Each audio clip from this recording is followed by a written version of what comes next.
British বিরোধী আন্দোলনের নেতৃত্বদানকারী নুরুদ্দিন বাকের জং তিনি 1783 সাল লালমনিরহাট জেলায় আহত হন এবং আহত অবস্থায় এই ফুলচৌকি গ্রামের এলাকায় নিয়ে আসা হয়।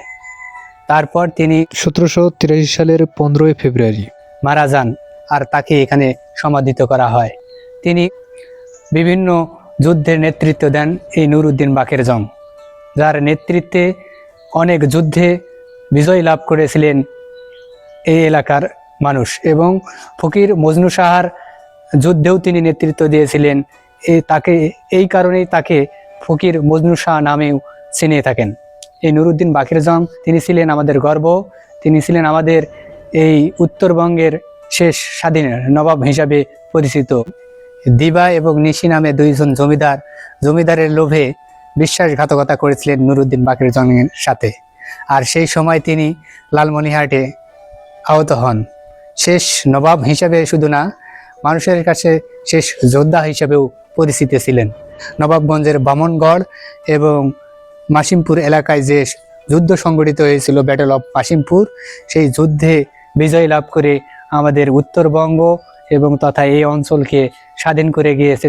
দর্শক, মুঘল সাম্রাজ্যের শেষ বাংলার শেষ স্বাধীন নবাব এবং মুঘল আমলের যে অনেক যুদ্ধ অনুষ্ঠিত হয়েছিল, বিশেষ করে ব্যাটল অফ মাসিমপুর যুদ্ধ, মুঘল সাম্রাজ্যের যুদ্ধগুলো যে অনুষ্ঠিত হয়েছিল এবং যে নেতৃত্ব দিয়েছিল নুরুদ্দিন বাকের জং, তার জন্মভূমিতে আসছি এবং তিনি এখানেই শায়িত আছেন।